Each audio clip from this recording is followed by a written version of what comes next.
Magandang araw mga Pars at Mars. Ngayon samahan niyo ulit ako na i-change oil ang aking NMAX. So makikita ninyo na ang oil, yan, yung oil natin is 2,490. So ibig sabihin over limit na siya sa karaniwan o standard na 1,500 kilometers na dapat ay magpapalit na ng oil. Kaya hinayos ko na ang kakailanganin at yun, umpisahan na natin sa ilalim naman. Sa ilalim natin bubuksan ngayon ang drain bolt. Dati sa gilid lang natin binubuksan, ngayon sa ilalim naman natin bubuksan para masigurado.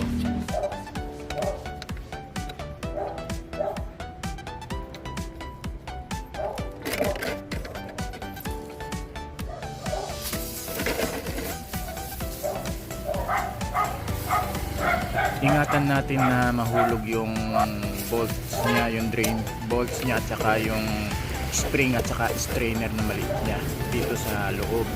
So dahan-dahanin natin para maayos at hindi rin bumulwak yung kanyang yun.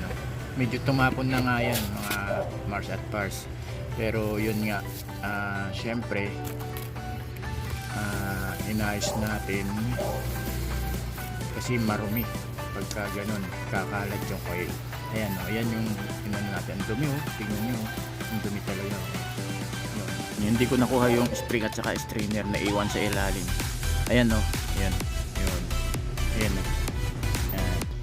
Ayan, dinukot ko yung spring at saka strainer. Yan, dumi o. Ayan, yan, dumi. So yun, linisin natin yan. Ang panlinis nyo dyan, pwedeng gasolina or pwedeng tubig man lang. Basta bago nyo ikabit at ilagay, ibalik, patuyuin nyo muna para hindi magkaroon ng tubig yung tubig ng panlilinis nyo, hindi magkaroon ng tubig yung makina nyo. Yun. O kung gasolina man, patuyuin nyo din. Baka mamaya sumiklab yung may gasolina pa yung ikakabit nyo, sumiklab naman yung sasakyan ninyo. Ayun. Tapos yun, kailangan malinis na malinis siya para kahit minsan mo lang linisin, kasi nung lilinis ko yan siguro mga 6 na buwan kasi lagi ko nililinis sa kabila, sa gilid lang. Yan, ito naman malinis na, wala na, kanina itim yan, ngayon puti na ulit, stainless na naman ulit. Yun. Ang pagkabit niyan syempre ibabalik sa dati. Yan lang, ganyan lang, madali lang naman ipapatong mo lang yung strainer dun sa string, tapos yung string naman ipapatong mo dun sa bilog nung nung drain bolt. So yun, mas maganda kung kakabit mo yan is i-press mo muna, tapos siguraduhin yung pantay yung bolt niya, yung thread kasi mamaya malos thread yan. So yan, ipapasok nyo dahan-dahan syempre, tapos medyo mahirap kasi hindi ko nakikita. Yan, papasok mo yung dahan-dahan yung spring saka yung strainer, unahan nyo na, tapos yan, i-press mo ng medyo may kabigatang press. Yun, tulak mo, tutulak lang yan.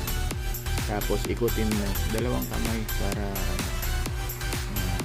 yung isa taga press, isa taga tulak. Kaya nga meron niyang parang ngipin sa gilid, yun yung hahawakan mo para pantulak pang yun. Tapos pag medyo masikip, pag medyo kumagat na siya, yun, nyo na, oops, gamitan nyo na ng llave tubo, ay ba yan, wrench na yan.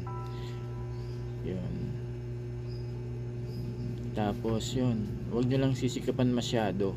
Basta pagka sumikip na, medyo isang hiklas lang na may parang galit ka, yung ganun lang. Pwede na yan, huwag mo nang sisikapan masyado. Yan, okay na yan. Tapos yun, i-boost na natin yung oil yan. Yun, hanggang lang 800 ml lang, okay na yan. 1 liter yung binibili ko, 370 lang yan. Tapos takpan mo lang mabuti, wag lang masikat lang din. Yan, tapos open mo na yung dashboard niya, i-set up mo na para maging 0 ulit. So good to go na. Yon, pwede na, andar na siya ulit. At medyo mag-i-smooth na ulit ang kanyang tunog.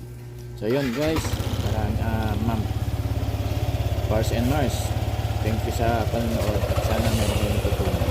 So, bye-bye, ingat.